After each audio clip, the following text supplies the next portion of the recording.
When I saw the dead she-wolf lying in the snow, my vision went dark for a second because I understood this was no accident. I had come into the forest that morning with nothing but a walking stick and a small backpack. I wasn't hunting. I wasn't looking for trouble. I was only following the frozen stream that cut through the pines, listening to the stillness of winter. But then the stillness broke. A single shot cracked through the air, so sharp, so final, that it felt like the whole forest flinched. I froze. I knew that sound. My chest clenched as I realized what it meant. I followed it, step by step, crunching through the snow until I reached a small clearing. That's when I saw her. The wolf lay stretched out, her coat a deep gray mottled with silver, her body half buried in the powder. Her flank was still warm, steam rising faintly into the cold morning. The snow beneath her darkened as blood spread slowly outward, staining the purity of the clearing. I swear to you, in that instant, my knees nearly gave out, and then I saw them. 3 small shapes hovered just a few steps away. Pups, her pups. They couldn't have been more than a few weeks old, their fur puffed up against the cold, their eyes too large for their faces. They should have scattered in fear. That's what every instinct in them should have screamed. But they didn't. They didn't run. Instead, they stood in a trembling line, looking at me. Their tiny bodies shook, but their paws were planted firmly in the snow. They looked not at the rifle that had fallen silent in the distance, not at the blood seeping from their mother, but at me. I don't know why, but in that moment, I felt as if I had been put on trial. 3 pairs of eyes locked onto mine, searching, demanding. My throat closed.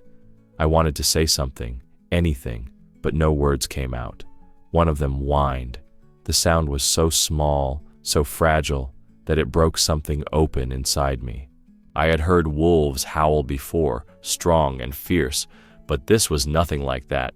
It was a plea, a cry so soft it could have been mistaken for the wind if not for the way it cut into my heart. The pups shuffled closer to their mother's body. One nudged her limp paw with his nose. Another pawed at her side, as if trying to wake her. The third sat down, straight-backed, and just stared, first at her, then back at me. I felt a cold dread wash over me, because I knew what this meant. Without her, without milk, without guidance, they would not survive. Out here, in the frozen silence of winter, life is merciless. I had seen enough dead animals to understand. These pups had no chance. I thought, right then and there, that this was the end of it. They would starve. They would freeze. They would become another tragedy that no one but me had witnessed. I thought their story ended in that clearing. But I was wrong. Because at that moment, when I believed nature had already written the last line, something stirred behind me. The forest went quiet in a way that wasn't natural. Too sudden, too heavy. I felt the hairs rise on the back of my neck. I turned slowly, my breath caught in my throat. And that's when I realized this was not over. What happened next? I couldn't have imagined it, not even in my wildest dreams, but in that first moment, standing over the body of the she-wolf, staring into the eyes of her pups, I swear to you, my heart knew that nature was preparing an answer. A response I was not ready for. I thought I had seen everything, but I hadn't seen anything yet. I stayed there, frozen, not knowing whether to move closer or back away. The pups didn't scatter. They didn't even flinch. They circled around their mother's body, their tiny paws pressing into the red snow, their whimpers cutting through the silence. I expected them to hide, to vanish into the underbrush, as wild creatures always do when a human lingers too near. But instead, they remained. They stood guard, 3 fragile bodies defending something they couldn't possibly protect.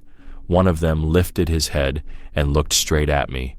His eyes were startlingly clear, almost golden in the gray light. And I swear for a moment, it felt like he was asking me something, not accusing me, not even fearing me, asking. It was a look I have never forgotten, and I don't know if I'll ever see anything like it again. A plea, a question, a desperate search for something I wasn't sure I could give. Safety. I whispered aloud without meaning to. "I can't help you," I said. "I don't know how." The words left my mouth like smoke in the cold air, but the pup didn't look away. Then it happened. Instead of cowering or retreating, the smallest pup tilted his head back and let out a sound that didn't belong to his size. It wasn't a whimper, it wasn't a cry. It was a howl, thin, shaky, but stretched long into the trees with a strength that shocked me. The other two followed. Their muzzles lifted, their throats quivered, and together they released a cry that felt far too old for such young creatures. The sound rose into the forest, raw and haunting. It wasn't grief alone, it was a call. The air seemed to tremble. That sound carried farther than my eyes could see. It echoed between the ridges, into the valleys, into the deep silence where the snow lay untouched. I had heard wolves howl before, but never like this, never from pups. It wasn't just sorrow, it was summoning. For a moment, I couldn't breathe. I thought, surely they were only mourning, too young to understand, too lost to know what they were doing. I thought it was only their way of crying for their mother. I thought this was the sound of loss. But then I noticed the change. The forest around us shifted. The silence grew heavier, pressing down like a weight. Somewhere, faint at first, then closer, the crunch of snow, a branch snapping, a shape moving between the trees. I turned, my heart hammering against my ribs, and that's when I saw it. Fresh tracks in the snow, deep and wide. Not from the pups, not from me. These were the tracks of something much larger, heavy, deliberate, a wolf, full grown, maybe more than one.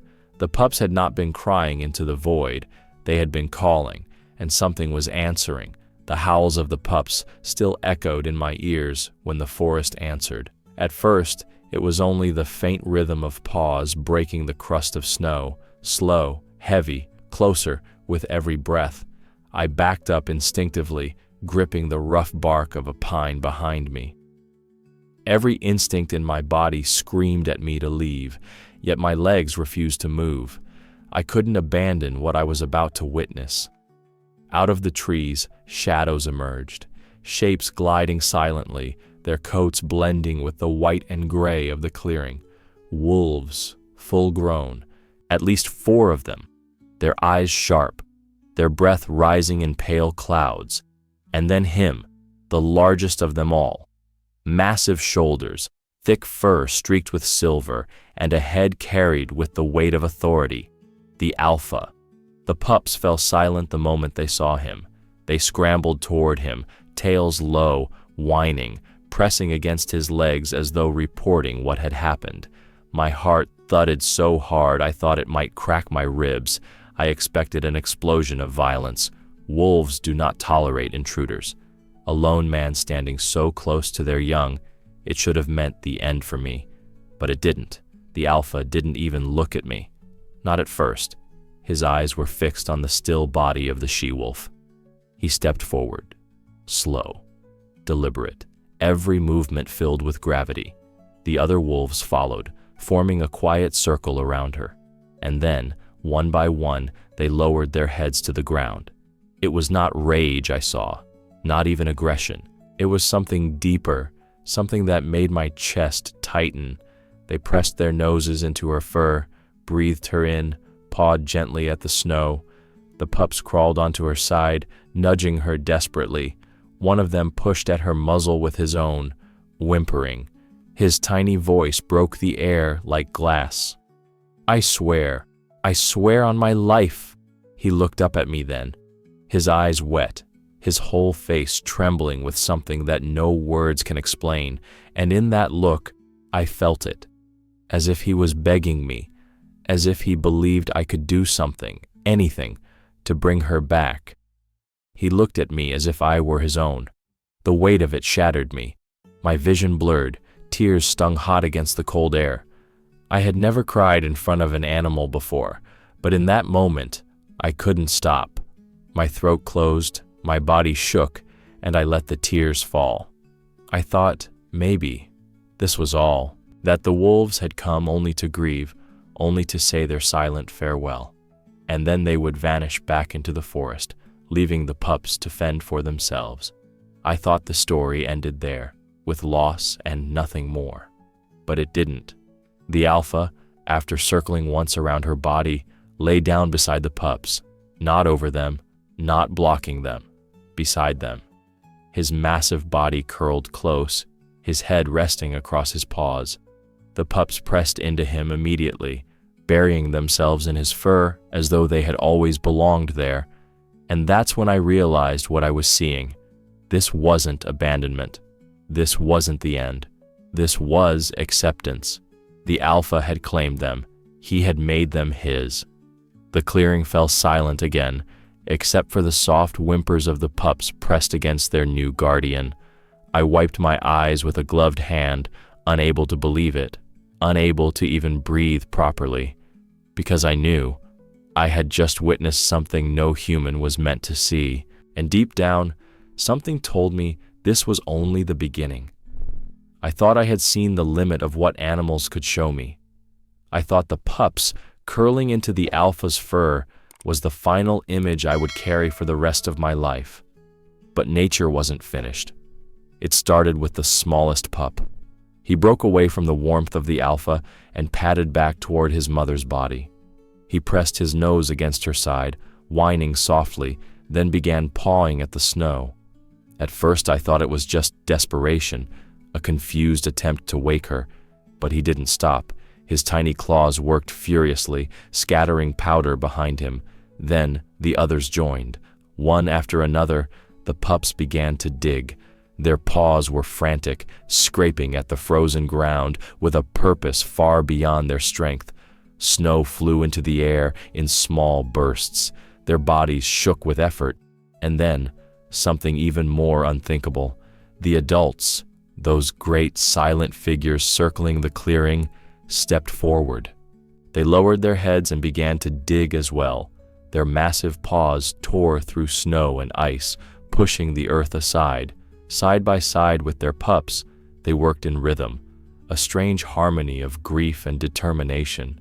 I stood there, speechless, watching. The realization struck me so hard I nearly staggered. They weren't just digging, they were making a grave. The forest was silent, except for the sound of their labor, the scrape of claws, the muffled grunt of effort, the low whines of the pups as they paused only to press against their mother's still body. Snow piled higher around the edges of the hole. Dark earth appeared beneath the white, stark against the winter landscape. It was deliberate. It was purposeful. It was everything I thought belonged only to us, only to humans. And yet here it was, before my eyes, a funeral. I pressed my hand against my chest. My heart was hammering so violently it hurt. I wanted to look away, but I couldn't. The sight was unbearable and holy all at once. Tears blurred my vision again. I thought to myself, this must be it. This must be the end. They would bury her. They would say their goodbyes. And then they would walk back into the shadows of the forest, leaving me behind with a memory I would never dare to tell.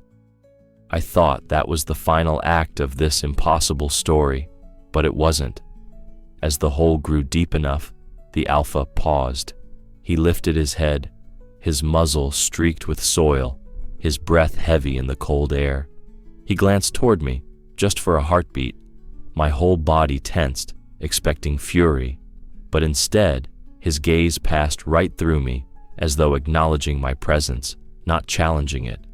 He turned back to the pups, and then something happened that shattered whatever was left of my disbelief. One of the pups, the same one who had stared at me from the very beginning, broke away from the group. His small body stumbled through the snow, weaving unsteadily until he reached me. He stopped at my boots. For a moment, I couldn't breathe. Then he leaned forward and pressed his nose gently against my leather boot. The touch was so light, so fragile, yet it carried more weight than anything I had ever felt. My throat closed. My eyes burned.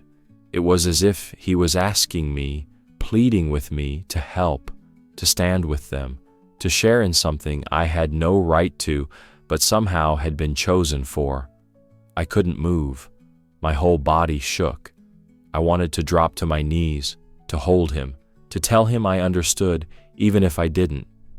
He didn't run, didn't flinch. He just looked up at me with those golden eyes, steady and unafraid. In that moment, I realized they weren't just burying her.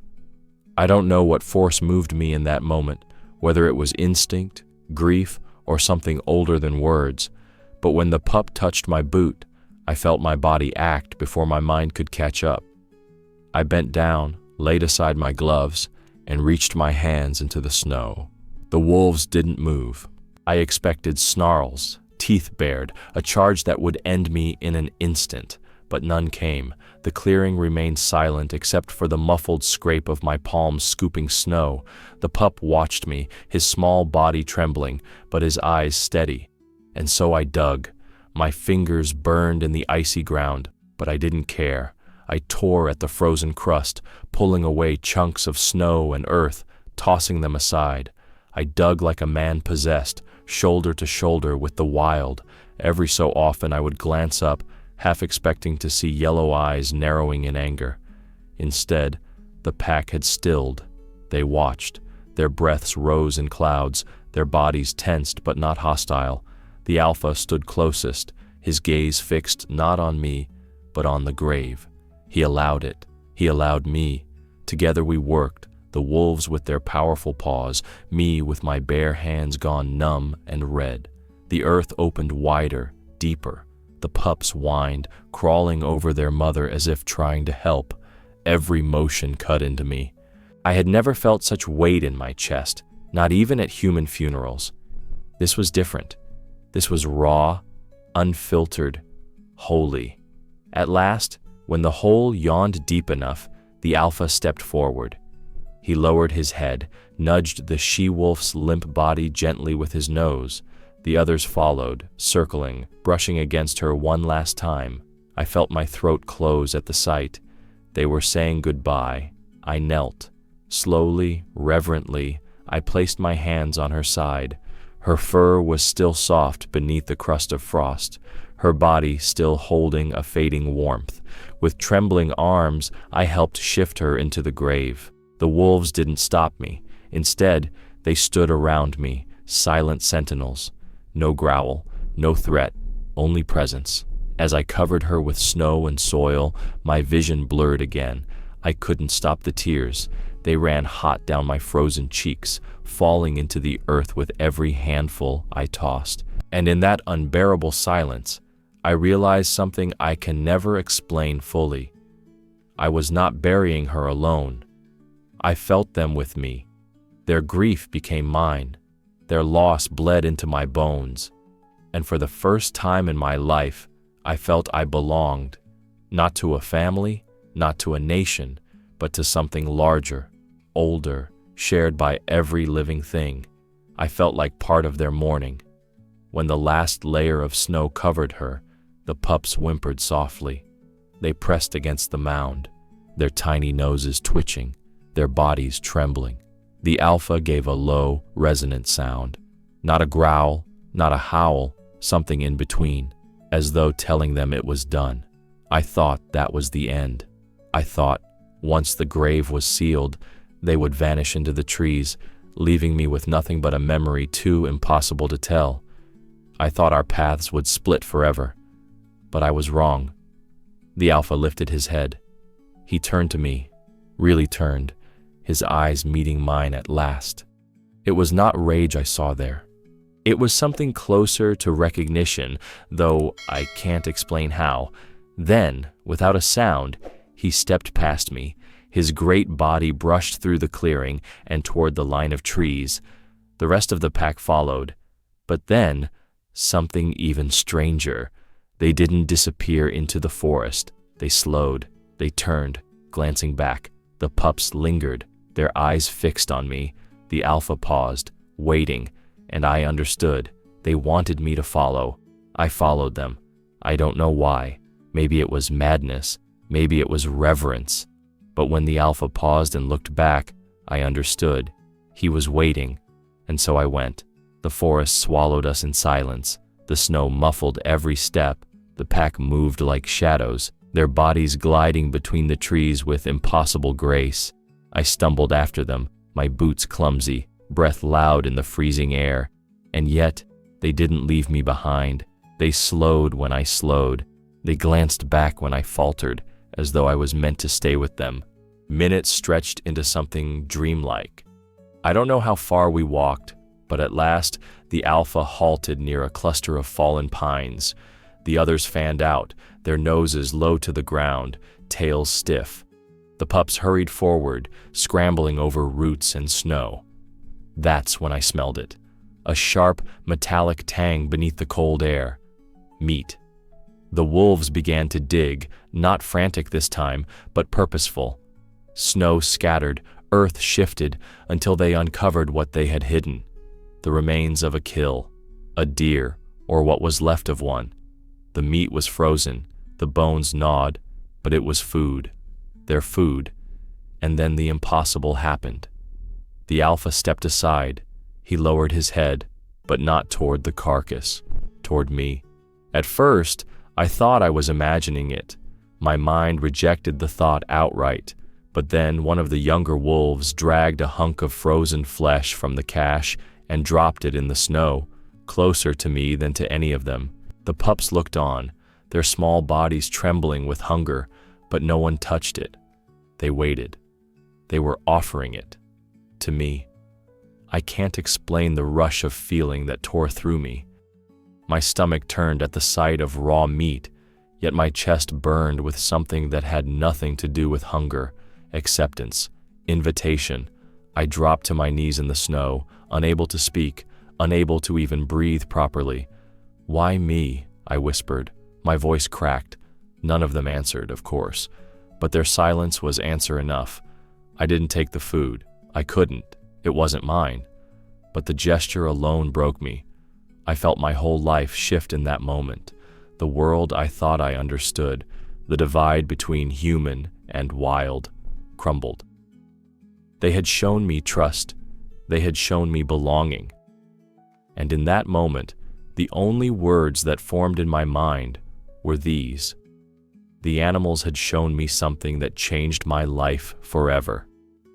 For a long time I knelt there, snow soaking through my clothes, staring at them in disbelief. They ate eventually, tearing at the frozen meat, feeding the pups first, then themselves. They did not mind me watching. I was not an intruder anymore. I thought this was the end of it.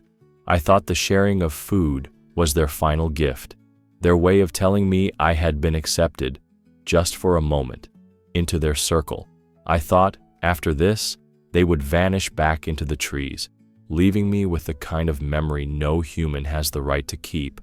I thought I had seen the last miracle, but I hadn't. If your heart is stopping right now, you understand. Subscribe to this channel. Here, we tell the truth.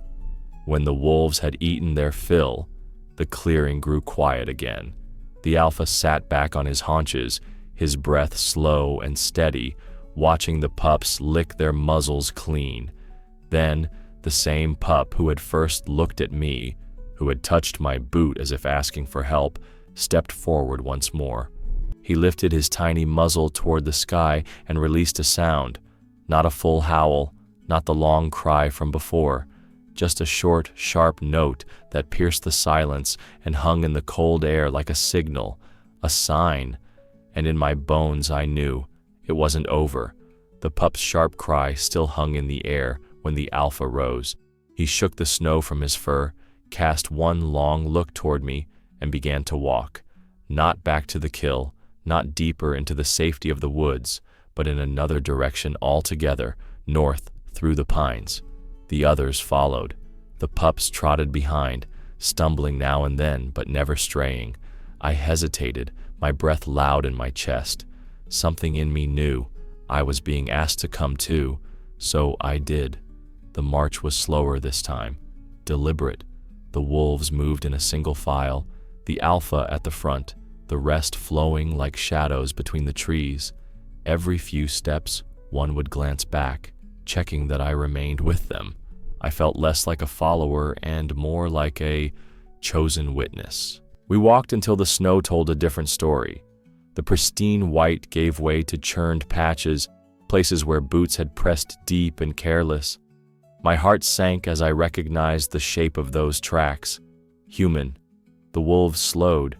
They circled the area, noses low, tails rigid. The pups whined but stayed close to the alpha. I stepped forward, and that's when I saw it. A fire pit, still blackened, half buried under drifted snow. Around it, scraps of paper, a torn glove, an empty tin, and scattered nearby, shining in the cold light, spent casings, brass glints against white, shells. I bent down and picked one up with shaking fingers.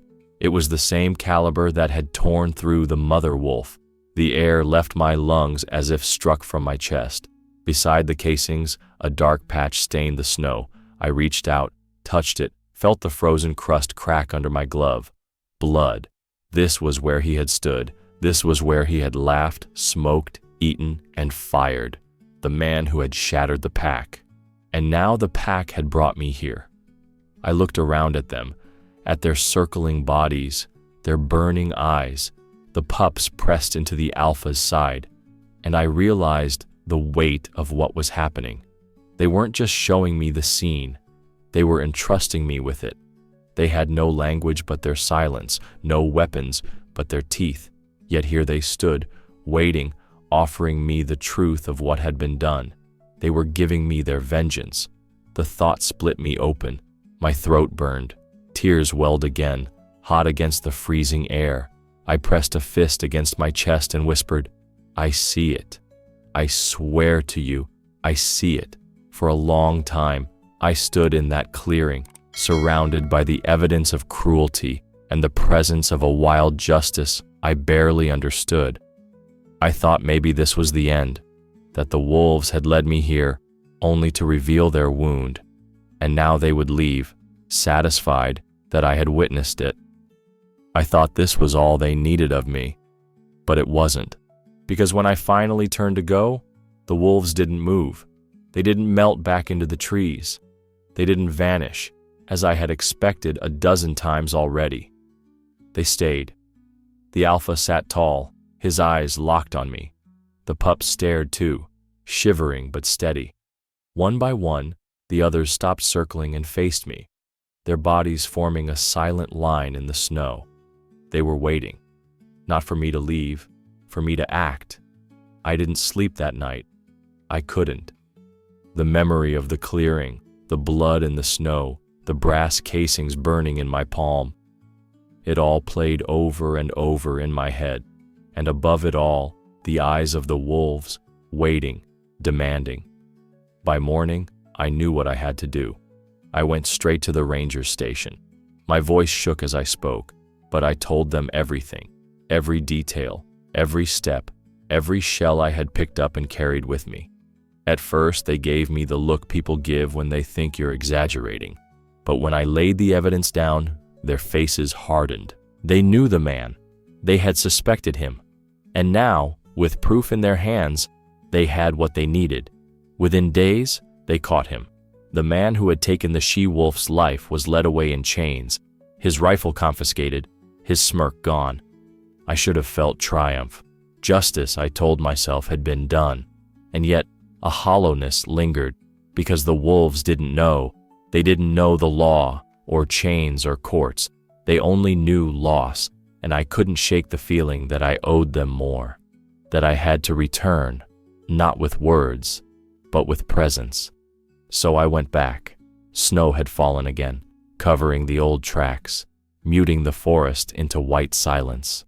The grave was still there, a gentle rise beneath the pines.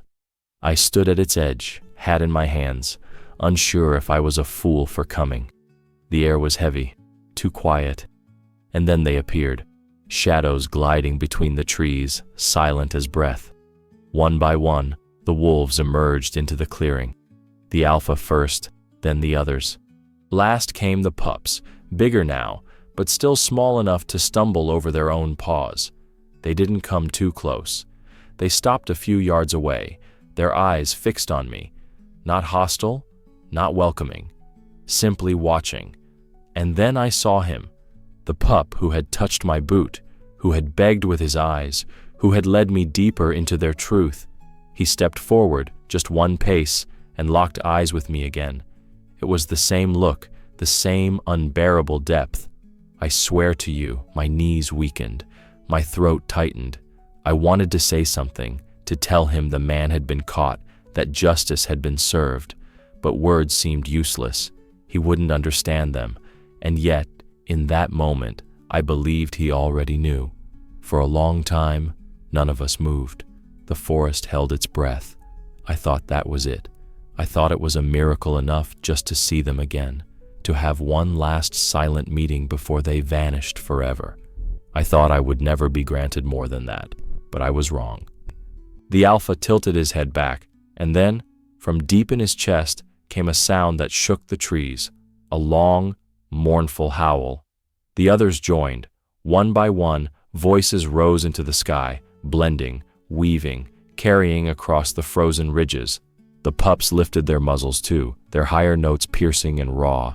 It wasn't a hunt call, it wasn't rage, it was farewell, a cry of mourning, a song of parting, a chorus that felt like it was meant for me as much as for the mother buried beneath the snow. I stood there with my hands trembling, my eyes burning, my heart pounding so violently it hurt. I wanted to fall to my knees. I wanted to scream, but all I could do was listen, every hair on my body standing on end. It felt like the whole world had stopped to hear them. And then, as suddenly as it began, the howling ended. The wolves lowered their heads. The alpha gave me one last look, steady, unblinking, before turning back into the forest. The others followed. The last to leave was the pup. He lingered just a heartbeat longer, his eyes locked on mine, and then he was gone. The clearing was empty. I was left alone, trembling, unable to believe what I had seen, what I had felt. They had said goodbye. If you believe in a special bond with animals, right, we are not alone in this world.